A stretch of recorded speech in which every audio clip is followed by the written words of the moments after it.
Hello and welcome to Panchajanya IS, the Hindu newspaper analysis class.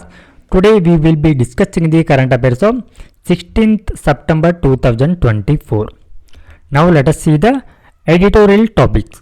So ಅಂದರೆ ಇವು ನಮಗೆ mains ಪರ್ಸ್ಪೆಕ್ಟಿವ್ನಲ್ಲಿ important ಆಗುತ್ತೆ. ಸೊ ಈ ಒಂದು ಸೆಷನಲ್ಲಿ ನಾವು ಮೇನ್ಸ್ಗೆ ಇಂಪಾರ್ಟೆಂಟ್ ಆಗಿರುವಂಥ ಆರ್ಟಿಕಲ್ಸನ್ನು ಮಾತ್ರ ಡಿಸ್ಕಸ್ಸನ್ನು ಮಾಡಲಿದ್ದೀವಿ. So first topic, democratic engagement with digital plugin. So ಈ ಒಂದು ಟಾಪಿಕ್ ನಮಗೆ GS ಪೇಪರ್ 2ನಲ್ಲಿ ಗವರ್ನೆನ್ಸ್ ಪರ್ಸ್ಪೆಕ್ಟಿವ್ನಲ್ಲಿ ಇಂಪಾರ್ಟೆಂಟ್ ಆಗುತ್ತೆ. ಅಂದರೆ ಈ ಒಂದು ತಂತ್ರ ವ್ಯವಸ್ಥೆಯಲ್ಲಿ ನಾವು ಯಾವ ರೀತಿ ಈ ಡಿಜಿಟಲ್ ಪ್ಲ್ಯಾಟ್ಫಾರ್ಮ್ಗಳನ್ನು ಯಾವ ರೀತಿಯಲ್ಲಿ ಬಳಸ್ಕೊಳ್ತಾ ಇದ್ದೀವಿ ಅಂತ ಹೇಳಿ ಈ ಒಂದು ಟಾಪಿಕಲ್ಲಿ ಡಿಸ್ಕಸ್ಸನ್ನು ಮಾಡಿದ್ದಾರೆ. ಹಾಗೆ second topic, human touch to ಇಂಡಿಯಾದ ಮಿನರಲ್ ಎಕೋಸಿಸ್ಟಮ್. ಅಂದರೆ ಈ ಭಾರತದ ಒಂದು ಖನಿಜ ಪರಿಸರ ವ್ಯವಸ್ಥೆಗೆ ಮಾನವನ ಸ್ಪರ್ಶ ಅಂತ ಇದೆ. ಸೊ ಇದು ನಮಗೆ GS ಪೇಪರ್ 3 ಅಡಿಯಲ್ಲಿ ಎನ್ವಿರಾನ್ಮೆಂಟ್ ಪರ್ಸ್ಪೆಕ್ಟಿವ್ನಲ್ಲಿ ಇಂಪಾರ್ಟೆಂಟ್ ಆಗುತ್ತೆ. And the next topic, Bangladesh seeks US assistance to implement interim government's reform. So ಬಾಂಗ್ಲಾದೇಶದಲ್ಲಿ ಶೇಖ್ ಹಸೀನಾ ಅವರ ರಾಜೀನಾಮೆಯ ನಂತರ ಬಾಂಗ್ಲಾದೇಶದಲ್ಲಿ ಮಧ್ಯಂತರ ಸರ್ಕಾರ ಅಥವಾ ಇಂಟರಿಮ್ ಗೌರ್ಮೆಂಟ್ ಅನ್ನುವಂಥದ್ದು ಫಾರ್ಮ್ ಆಗಿದೆ. ಆ ಒಂದು ಫಾರ್ಮ್ ಆಗಿರುವಂಥ ಮಧ್ಯಂತರ ಸರ್ಕಾರದ ಸುಧಾರಣೆಗಳಿಗಾಗಿ ಬಾಂಗ್ಲಾದೇಶ ಏನು ಮಾಡ್ತಾ ಇದೆ, ಸೊ ಈ US ಅಂದರೆ ಅಮೇರಿಕಾದ ಸಹಾಯವನ್ನು ಅಥವಾ ಅಸಿಸ್ಟನ್ನು ಪಡೀಲಿದೆ. ಸೊ ಇದು ನಮಗೆ GS ಪೇಪರ್ 2ನಲ್ಲಿ ಇಂಟರ್ನ್ಯಾಷನಲ್ ರಿಲೇಷನಲ್ಲಿ ಇಂಪಾರ್ಟೆಂಟ್ ಆಗುತ್ತೆ. And the next topic, missile fired by Houthis land in open area in central Israel. So ಇಲ್ಲಿ ಹೌತಿ ಅವ್ರು ಏನು ಮಾಡಿದ್ದಾರೆ ಅಂತಂದರೆ, ಸೊ ಇದು ಒಂದು ಇನ್ಸರ್ಜೆಂಟಿಕ್ ಗ್ರೂಪ್, ಇದು ಓಕೆ ಯಮನಲ್ಲಿ ಕಂಡುಬರುವಂಥ ಒಂದು ಇನ್ಸರ್ಜೆಂಟಿಕ್ ಗ್ರೂಪ್ ಆಗಿದೆ. ಸೊ ಇದು ಈ ಇಸ್ರೇಲ್ ಮೇಲೆ ಸೊ ಈ ಮಿಸೈಲನ್ನು ಅಂದರೆ ಈ ಕ್ಷಿಪಣಿ ಮೂಲಕ ದಾಳಿಯನ್ನು ಮಾಡಿದೆ. ಸೊ ಈ ಒಂದು ಟಾಪಿಕ್ ನಮಗೆ GS ಪೇಪರ್ 2ನಲ್ಲಿ ಇಂಟರ್ನ್ಯಾಷನಲ್ ರಿಲೇಷನಲ್ಲಿ ಇಂಪಾರ್ಟೆಂಟ್ ಆಗುತ್ತೆ.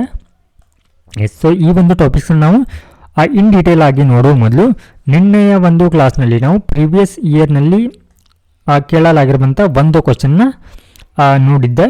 ಸೊ ಇವಾಗ ಅದರ ಒಂದು ಉತ್ತರವನ್ನು ನೋಡೋಣ. ಸೊ ಹಿಯರ್ ಇದ್ದ ಕ್ವಶನ್, ಕಾನ್ಸ್ಟಿಟ್ಯೂಷನಲ್ ಗವರ್ನಮೆಂಟ್ ಮೀನ್ಸ್ ಅಂದರೆ ಸಾಂವಿಧಾನಿಕ ಸರ್ಕಾರ ಅಂತಂದರೆ ಏನು ಅಂತ, ಇದರ ಅರ್ಥ ಏನು ಸಾಂವಿಧಾನಿಕ ಸರ್ಕಾರ. ಸೊ ಇಲ್ಲಿ 4 ಆಪ್ಷನ್ನ ಕೊಟ್ಟಿದ್ದಾರೆ. ಸೊ ಮೊದಲನೇದಾಗಿ ಇಲ್ಲಿ ನಾವು ಸಾಂವಿಧಾನಿಕ ಸರ್ಕಾರ ಅಂತಂದರೆ ಏನು ಅಂತ ಅದರ ಡೆಫಿನಿಷನ್ನ ತಿಳ್ಕೊಳ್ಳೋಣ. ಸೊ ಇವಾಗ ಒಂದು ಸರ್ಕಾರ ಇರುತ್ತೆ, ಆ ಸರ್ಕಾರ ತನ್ನ ಒಂದು ಕಾರ್ಯಗಳನ್ನು ತನ್ನ ಒಂದು ಕಾರ್ಯ ಅಥವಾ ಕರ್ತವ್ಯವನ್ನು ನಿರ್ವಹಿಸುವಂಥ ಸಂದರ್ಭದಲ್ಲಿ ಸೊ ಈ ಕರ್ತವ್ಯಗಳನ್ನ ಏನು ಮಾಡಲಾಗತ್ತೆ ಅಂತಂದರೆ, ಸೊ ಇವುಗಳಿಗೆ ಮಿತಿಯನ್ನು ಹಾಕಲಾಗತ್ತೆ ಅಥವಾ ಅವುಗಳನ್ನ ನಿಯಂತ್ರಣ ಮಾಡಲಾಗತ್ತೆ. ಸೊ ಇದರ ಉದ್ದೇಶ ಆ ಸರ್ಕಾರದ ಕರ್ತವ್ಯ ಅಥವಾ ಕಾರ್ಯಗಳು ಇಲ್ಲಿ ಸಾಂವಿಧಾನಿಕ ಮಿತಿಗೆ ಒಳಪಟ್ಟಿರುತ್ತೆ ಅಥವಾ ಸಾಂವಿಧಾನಿಕ ಚೌಕಟ್ಟಿನಲ್ಲಿರುತ್ತೆ. ಅಂದರೆ ಸರ್ಕಾರ ಇಲ್ಲಿ ಅನಿಯಂತ್ರಿತವಾಗಿ ತನ್ನ ಕರ್ತವ್ಯವನ್ನು ನಿರ್ವಹಣೆ ಮಾಡಲಿಕ್ಕೆ ಬರೋದಿಲ್ಲ. ಅದು ಸಾಂವಿಧಾನಿಕ ಚೌಕಟ್ಟಿನಲ್ಲಿ ಮಾತ್ರ ಏನು ಮಾಡಬೇಕಾಗತ್ತೆ, ತನ್ನ ಕರ್ತವ್ಯವನ್ನು ನಿರ್ವಹಣೆಯನ್ನು ಮಾಡಬೇಕಾಗತ್ತೆ. ಸೊ ಇದರರ್ಥ ಸೊ ಇದು ಸಂವಿಧಾನದ ನಿಯಮ ಮತ್ತು ತತ್ವಗಳ ಪ್ರಕಾರ ಏನು ಮಾಡಬೇಕಾಗತ್ತೆ, ತನ್ನ ಕರ್ತವ್ಯವನ್ನು ನಿರ್ವಹಿಸಬೇಕಾಗತ್ತೆ. ಹಾಗೆ ಇಲ್ಲಿ ರಾಜಕೀಯ ವ್ಯಕ್ತಿಗಳು ಕೂಡ ಸೊ ಈ ಒಂದು ಸಾಂವಿಧಾನಿಕ ಏನು ನಿಯಮಗಳಿರುತ್ತಲ್ವ ಅಥವಾ ತತ್ವಗಳಿರುತ್ತಲ್ವ, ಸೊ ಇವುಗಳಿಗೆ ಅವರು ಬದ್ಧರಾಗಿರಬೇಕಾಗತ್ತೆ. ಹಾಗೆ ಸೊ ಈ ನಿಯಮ ಮತ್ತು ತತ್ವಗಳು ಸರ್ಕಾರವನ್ನು ಒಂದು ಜವಾಬ್ದಾರಿಯುತ ಸರ್ಕಾರದ ಒಂದು ಚೌಕಟ್ಟನ್ನು ಒದಗಿಸುತ್ತೆ. ಸರ್ಕಾರ ಅನ್ನುವಂಥದ್ದು ಯಾವ ರೀತಿ ಇರಬೇಕು, ಇಲ್ಲಿ ಜವಾಬ್ದಾರಿಯುತ ಸರ್ಕಾರ. ಸೊ ಈ ರೀತಿ ಒಂದು ನಿರ್ದಿಷ್ಟ ಒಂದು ಚೌಕಟ್ಟಿಗೆ ಒಳಪಡಿಸುತ್ತೆ. ಸೊ ಇಲ್ಲಿ ಆಪ್ಷನ್ ಡಿ ನೋಡಿದರೆ ನೀವು, ಆ government limited by a terms of the constitution. So ಇಲ್ಲಿ ಸಾಂವಿಧಾನಿಕ ಒಂದು ನಿಬಂಧನೆಗಳಿಗೆ ಆ ಒಂದು ಸರ್ಕಾರ ಒಳಪಟ್ಟಿರುತ್ತೆ ಅಂತ. ಸೊ ಇಲ್ಲಿ ಆಪ್ಷನ್ ಡಿ ಆಗುತ್ತೆ.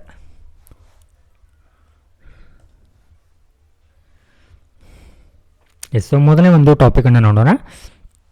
ಅ democratic engagement with digital plugin. So ಅಂದರೆ ಪ್ರಜಾತಂತ್ರ ವ್ಯವಸ್ಥೆಯಲ್ಲಿ ಯಾವ ರೀತಿಯಲ್ಲಿ ಈ ಡಿಜಿಟಲ್ ಪ್ಲ್ಯಾಟ್ಫಾರ್ಮ್ಗಳನ್ನ ಬಳಸ್ಕೊಳ್ತಾ ಇದ್ದೀವಿ ಅಂತ. ಸೊ ಇದು ನಮಗೆ ಗವರ್ನೆನ್ಸ್ ಪರ್ಸ್ಪೆಕ್ಟಿವ್ನಲ್ಲಿ ಇಂಪಾರ್ಟೆಂಟ್ ಆಗುತ್ತೆ. ಹಾಗಿದ್ರೆ ಏನಿದೆ ಅಂತ ನೋಡೋಣ.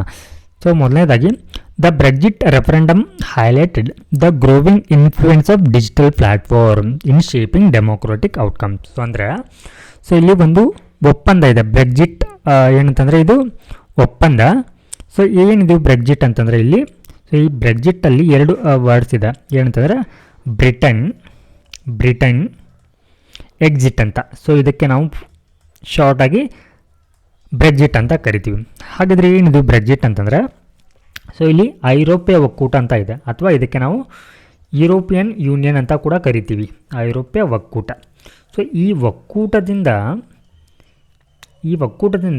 ಸೊ ಈ ಬ್ರಿಟನ್ ಹೊರಬರುವಂಥ ಪ್ರಕ್ರಿಯೆಗೆ ನಾವೇನಂತ ಕರಿತೀವಿ, ಇಲ್ಲಿ ಬ್ರೆಕ್ಸಿಟ್ ಅಂತ ಕರಿತೀವಿ. ಸೊ ಈ ಒಂದು ರೆಫರೆಂಡಮ್ ಮುಖಾಂತರ ಅಂದರೆ ಈ ಬ್ರೆಕ್ಸಿಟ್ ರೆಫರೆಂಡಮ್ ಏನಿದೆ ಅಲ್ವಾ, ಸೊ ಇದರ ಒಂದು ಆರ್ಟಿಕಲ್ 50 ಅಂತ ಬರುತ್ತೆ. ಸೊ ಈ 50 ಅನುಸಾರವಾಗಿ ಯಾವುದೇ ಒಂದು ಈ ಒಂದು ಐರೋಪ್ಯ ಒಕ್ಕೂಟದ ಸದಸ್ಯ ರಾಷ್ಟ್ರವು ಕೂಡ ಸೊ ಈ ಒಂದು ಯುರೋಪಿಯನ್ ಯೂನಿಯನ್ನಿಂದ ಹೊರಬರುವಂಥ ಪ್ರಕ್ರಿಯೆಯನ್ನು ಅದು ಒಳಗೊಂಡಿರುತ್ತೆ.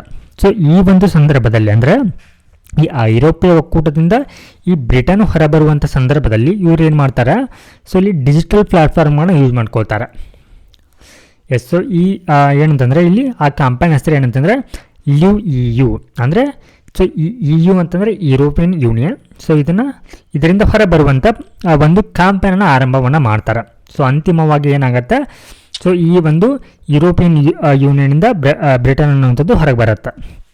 ಹಾಗೆ ಇದೇ ರೀತಿ ಭಾರತದಲ್ಲಿ ಕೂಡ ಏನು ಮಾಡ್ತಾರೆ ಅಂತಂದರೆ ಈ ರೀತಿಯ ಒಂದು ಡಿಜಿಟಲ್ ಪ್ಲ್ಯಾಟ್ಫಾರ್ಮು ಕೂಡ ಯೂಸ್ ಮಾಡ್ಕೋತಾರೆ. ಯಾವ ಒಂದು ಸಂದರ್ಭದಲ್ಲಿ ಅಂತಂದರೆ ಈ ಚುನಾವಣಾ ಪ್ರಚಾರಗಳ ಸಂದರ್ಭದಲ್ಲಿ. ಹಾಗೆ with both national and regional parties using them to shape public discourses and influence voter behaviour. So ಅಂದರೆ ಇಲ್ಲಿ ರಾಜಕೀಯ ಪಕ್ಷಗಳಲ್ಲಿ ರಾಷ್ಟ್ರೀಯ ಪಕ್ಷಗಳು ಹಾಗೆ ಪ್ರಾದೇಶಿಕ ಪಕ್ಷಗಳು ಏನು ಮಾಡುತ್ತೆ ಅಂತಂದ್ರೆ ತಮ್ಮ ಮತದಾರರ ಮೇಲೆ ಪ್ರಭಾವವನ್ನು ಬೀರಲಿಕ್ಕೆ ಅಥವಾ ಸಾರ್ವಜನಿಕರೊಂದಿಗೆ ಸೊ ಇಲ್ಲಿ ಸಂವಹನ ಮಾಡಲಿಕ್ಕೆ ಸೊ ಇಲ್ಲಿ ಏನು ಮಾಡ್ತಾರೆ, ಡಿಜಿಟಲ್ ಪ್ಲ್ಯಾಟ್ಫಾರ್ಮ್ ಫಾರ್ ಎಕ್ಸಾಂಪಲ್ ಇವಾಗ ವಾಟ್ಸಪ್ ಆಗಿರ್ಬೋದು, ಫೇಸ್ಬುಕ್, ಇನ್ಸ್ಟಾ ಈ ರೀತಿ ಸೋಷಿಯಲ್ ಮೀಡಿಯಾಗಳನ್ನ ಅಥವಾ ಈ ಒಂದು ದೃಶ್ಯ ಮಾಧ್ಯಮ ಅಂದರೆ ಈ ಡಿಜಿಟಲ್ ಅಂದರೆ ಈ ಸಮೂಹ ಮಾಧ್ಯಮ ಕೂಡ ಇಲ್ಲಿ ಬಳಸ್ಕೊಳ್ಳುತ್ತೆ. ಹಾಗೆ ಮೇಜರ್ ಪೊಲಿಟಿಕಲ್ ಪಾರ್ಟೀಸ್ ಸೊ ಇಲ್ಲಿ ಒಂದು ಪ್ರಮುಖ ಪಕ್ಷಗಳಾಗಿರುವಂಥ BJP ಮತ್ತು ಕಾಂಗ್ರೆಸ್ಸು ಕೂಡ ಏನು ಮಾಡುತ್ತೆ ಅಂತಂದರೆ ಸೊ ತಮ್ಮ ಸಿದ್ಧಾಂತಗಳನ್ನ ಅಥವಾ ತಮ್ಮ ಒಂದು ಜನಪರ ನೀತಿಗಳನ್ನ ಅಥವಾ ತಮ್ಮ ಒಂದು ಪ್ರಣಾಳಿಕೆಯನ್ನು ಜನರಿಗೆ ತಿಳಿಸುವಂಥ ಸಂದರ್ಭದಲ್ಲಿ ಅವು ತಮ್ಮ ಹೆಚ್ಚಿನ ಒಂದು ಹಣವನ್ನು ಸೊ ಇಲ್ಲಿ ಡಿಜಿಟಲ್ ಆಗಿ ಅಡ್ವರ್ಟೈಸ್ಮೆಂಟ್ ಅಂದರೆ ಇಲ್ಲಿ ಡಿಜಿಟಲ್ ಜಾಹೀರಾತಿಗೆ ಏನು ಮಾಡುತ್ತೆ ಅಂತಂದರೆ ಅಂದರೆ ಹಣವನ್ನು ಖರ್ಚು ಮಾಡುತ್ತೆ.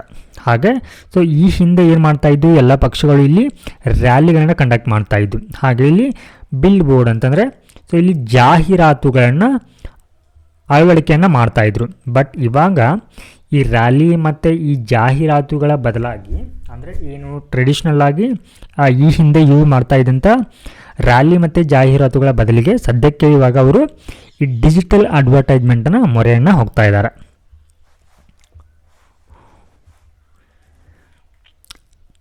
ಹಾಗೆ ಸೊ ಇದರ ಈ ರೀತಿಯ ಒಂದು ಡಿಜಿಟಲ್ ಪ್ಲ್ಯಾಟ್ಫಾರ್ಮ್ಗಳನ್ನ ಯೂಸ್ ಮಾಡ್ಕೊಳ್ಳೋ ಮೂಲಕ ಏನು ಮಾಡ್ತಾರೆ ಅಂತಂದರೆ micro targeting has emerged as A key strategy in digital campaign. So ಅಂದರೆ ಇದರ ಉದ್ದೇಶ ಅವರು ಯಾವ ಒಂದು ವರ್ಗವನ್ನು ತಲುಪಬೇಕಂತ ಅಂದ್ಕೊಂಡಿರ್ತಾರಲ್ವ, ಸೊ ಆ ವರ್ಗವನ್ನು ಸ್ಪೆಸಿಫಿಕ್ ಆಗಿ ಟಾರ್ಗೆಟನ್ನು ಮಾಡಿಕೊಂಡು ಸೊ ಇವರು ಡಿಜಿಟಲ್ ಆ್ಯಡನ್ನು ಕೊಡ್ತಾರೆ. ಹಾಗೆ allowing party to tailor their message to specific audience with high precision. So ಅತಿಯ ಒಂದು ನಿಖರತೆಯೊಂದಿಗೆ ಏನು ಮಾಡ್ತಾರೆ ಅಂತಂದರೆ ಇಲ್ಲಿ ಆಡಿಯನ್ಸ್ ಅಂದರೆ ಇಲ್ಲಿ ವೀಕ್ಷಕರಿಗೆ ಇಲ್ಲಿ ತಮ್ಮ ಮೆಸೇಜನ್ನು ತನ್ನ ಸಂದೇಶವನ್ನು ತಲುಪಿಸ್ತಾರೆ. ಹಾಗೆ third party campaigners play a significant role in the digital landscape often using inflammatory content to influence public opinion. So ಇಲ್ಲಿ ಸಾರ್ವಜನಿಕರ ಒಂದು ಅಭಿಪ್ರಾಯದ ಮೇಲೆ ಪ್ರಭಾವವನ್ನು ಬೀರಲಿಕ್ಕೆ ಇಲ್ಲಿ ಥರ್ಡ್ ಪಾರ್ಟಿ ಕ್ಯಾಂಪೇನ್ಗಳು ಕೂಡ ಇಲ್ಲಿ ಇಂಪಾರ್ಟೆಂಟ್ ಆಗುತ್ತೆ. ಸೊ ಅಂದರೆ ಇಲ್ಲಿ ಥರ್ಡ್ ಪಾರ್ಟಿ ಅಂತಂದರೆ ಇಲ್ಲಿ ಡಿಜಿಟಲ್ ಪ್ಲ್ಯಾಟ್ಫಾರ್ಮ್ ಹಾಗೆ ಸೋಷಿಯಲ್ ಮೀಡಿಯಾ. ಸೊ ಇವೆಲ್ಲವೂ ಏನಾಗುತ್ತೆ ಇಲ್ಲಿ ಪ್ರಭಾವವನ್ನು ಬೀರುತ್ತೆ. ಹಾಗೆ ಹೆಚ್ಚಾಗಿ ಈ ಕಾರ್ಯಕ್ಕಾಗಿ ಹೆಚ್ಚಿನ ಒಂದು ಅಮೌಂಟನ್ನು ಕೂಡ ಇಲ್ಲಿ ಖರ್ಚನ್ನು ಮಾಡ್ತಾರೆ. There is on urgent need for reform. So ಈ ರೀತಿಯ ಒಂದು ಅಡ್ವರ್ಟೈಸ್ಮೆಂಟ್ ಮಾಡುವಂಥ ಸಂದರ್ಭದಲ್ಲಿ ಸೊ ಇಲ್ಲಿ ಎಥಿಕ್ಸ್ ಅನ್ನುವಂಥದ್ದು ವೈಲೇಟ್ ಆಗುತ್ತೆ, ನೈತಿಕತೆಯನ್ನು ಉಲ್ಲಂಘನೆಯನ್ನು ಮಾಡಲಾಗತ್ತೆ. ಹಾಗೆ ಸೊ ಚುನಾವಣೆಯ ಕೋಡ್ ಆಫ್ ಕಂಡಕ್ಟ್ ಅಂತ ಬರುತ್ತೆ, ನೀತಿ ಸಂಹಿತೆ ಅಂತ ಹೇಳಿ.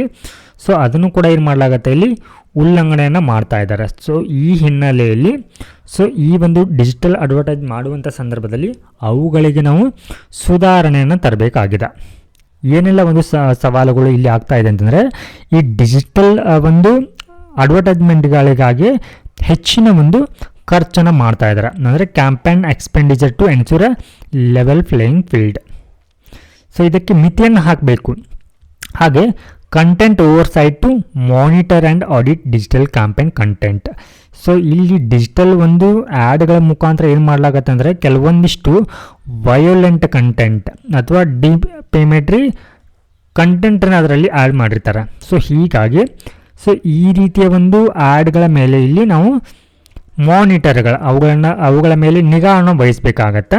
ಹಾಗೆ strategy to tackle challenges posed by the varied content across the different digital platform. So ಭಾರತದಲ್ಲಿ ಹಲವಾರು ರೀತಿಯ ಒಂದು digital ಪ್ಲ್ಯಾಟ್ಫಾರ್ಮ್ಗಳಿದೆ.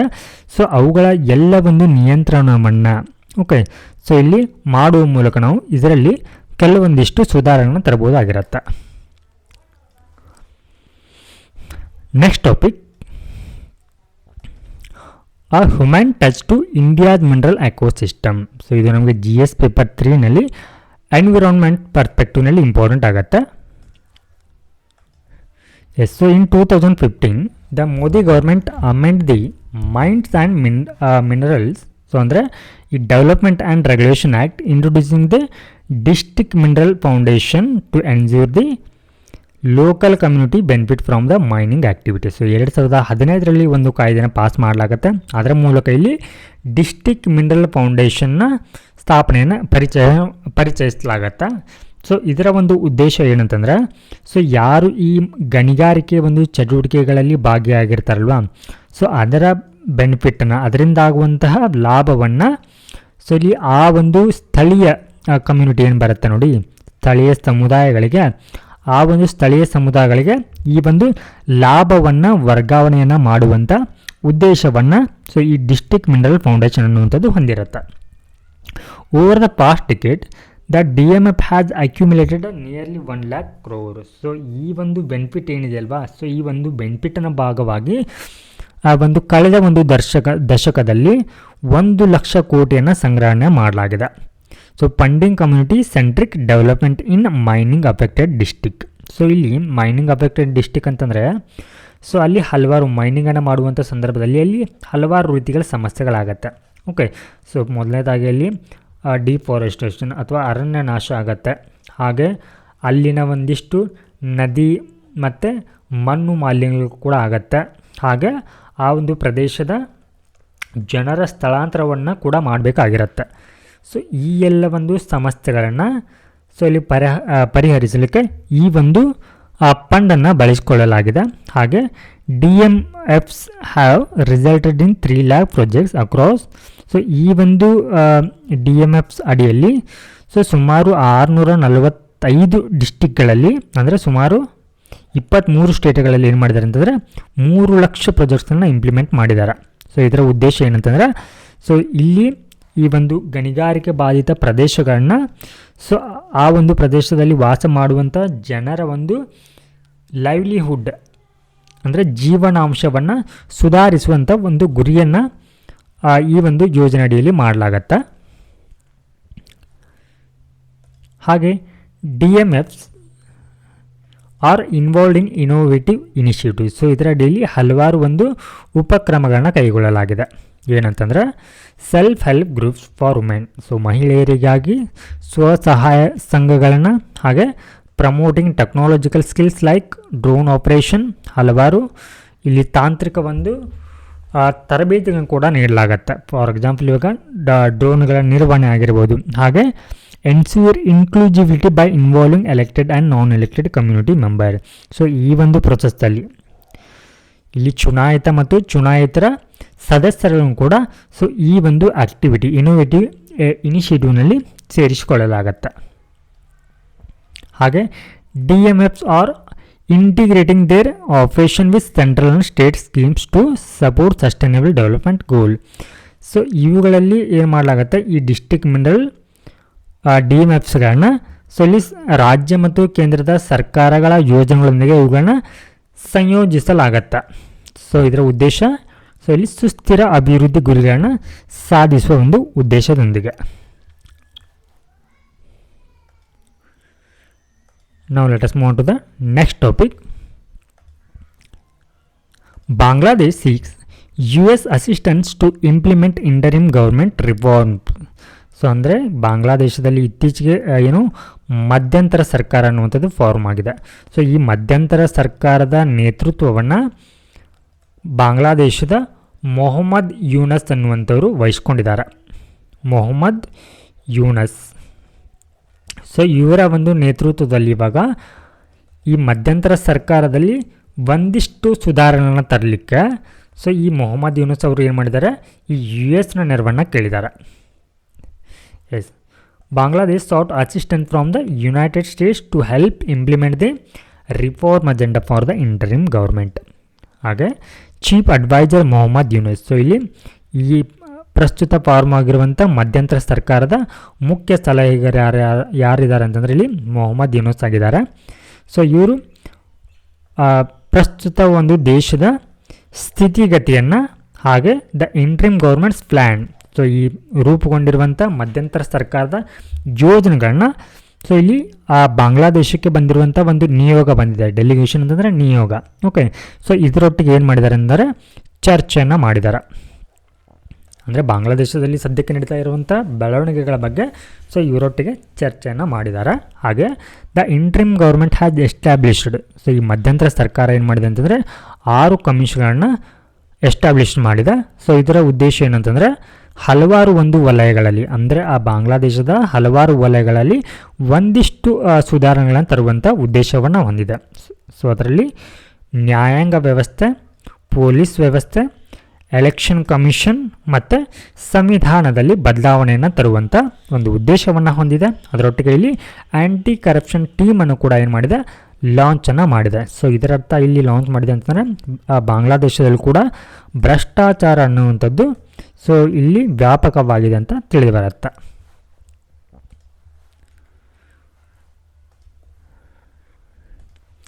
This visit marks the first high level US delegation to Bangladesh after the fall of Sheikh Hasina led Awami League government.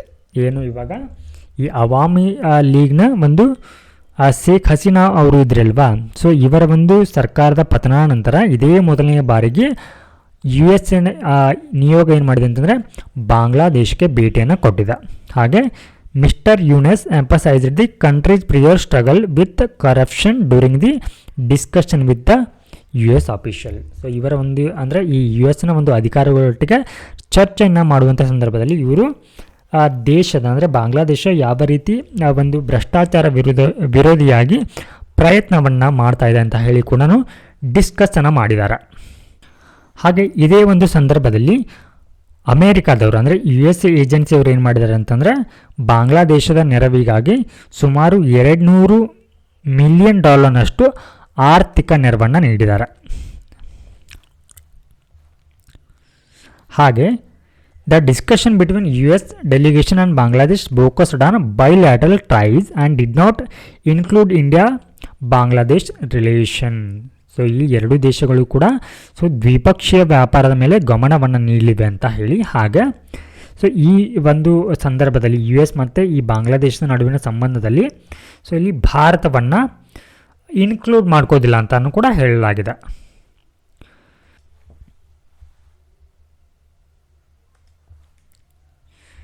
Next topic, missile fired by Houthis land in Yemen open area in central Israel. So ಇವರು ಈ ಹೌತಿಗಳಂತಂದರೆ ಯಮನ್ ಪ್ರದೇಶದ ಹೌತಿ ಯಮನ್ ಪ್ರದೇಶದಲ್ಲಿ ಕಂಡುಬರ್ತಾರೆ ಇವರು. ಯಮನ್ನ ಸಂಪೂರ್ಣ ಒಂದು ಆಡಳಿತವನ್ನು ವಹಿಸ್ಕೊಳ್ಳುವಂಥ ಉದ್ದೇಶವನ್ನು so ಈ ಹೌತಿ ಬಂಡುಕೋರರು ಹೊಂದಿದ್ದಾರೆ. ಸೊ ಇವ್ರು ಏನು ಮಾಡ್ತಾ ಇದ್ದಾರೆ ಅಂತಂದರೆ ಇಸ್ರೇಲ್ ಮೇಲೆ ದಾಳಿಯನ್ನು ಮಾಡ್ತಾ ಇದ್ದಾರೆ. Okay, missile fired by Yemen's Iran backed rebels landed. So ಅಂದರೆ ಇವರಿಗೆ ಬೆಂಬಲವನ್ನು ಯಾರು ನೀಡ್ತಾ ಇದ್ದಾರೆ ಅಂತಂದರೆ ಯಮನ್ ಮತ್ತು ಇರಾನ್ ಅವರು ಸಪೋರ್ಟನ್ನು ನೀಡ್ತಾ ಇದ್ದಾರೆ. ಸೊ ಈ ಕಾರಣಕ್ಕಾಗಿ ಅವರು ಏನು ಮಾಡಿದ್ದಾರೆ, ಇಲ್ಲಿ ಇಸ್ರೇಲ್ನ ಮಧ್ಯಭಾಗದಲ್ಲಿ ಈ ಡ್ರೋನ್ ದಾಳಿಯನ್ನು ಮಾಡಿದ್ದಾರೆ, ಅಥವಾ ಈ ಮಿಸೈಲ್ ದಾಳಿಯನ್ನು ಮಾಡಿದ್ದಾರೆ.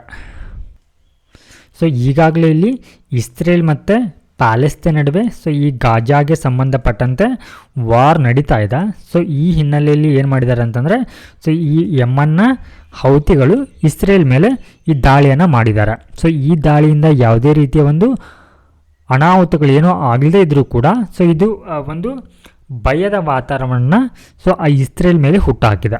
ಹಾಗೆ Israel media showed footage of a fire in a rural area and missile interceptor fragment that landed in train station in Modiin. So ಈ ಒಂದು ಇಸ್ರೇಲ್ನ ಒಂದು ಹಳ್ಳಿಯ ಪ್ರದೇಶಗಳಲ್ಲಿ ಈ ಮಿಸೈಲನ್ನು ಲಾಂಚ್ ಮಾಡಿರುವಂಥದ್ದು. ಹಾಗೆ ಈ ಟ್ರೈನ್ ಸ್ಟೇಷನ್ ಮೇಲೆ ಕೂಡ ದಾಳಿಯನ್ನು ಮಾಡಿದ್ದಾರೆ ಅಂತ ಹೇಳಿ ಇಸ್ರೇಲ್ ಅವರು ವರದಿಯನ್ನು ಮಾಡಿದ್ದಾರೆ.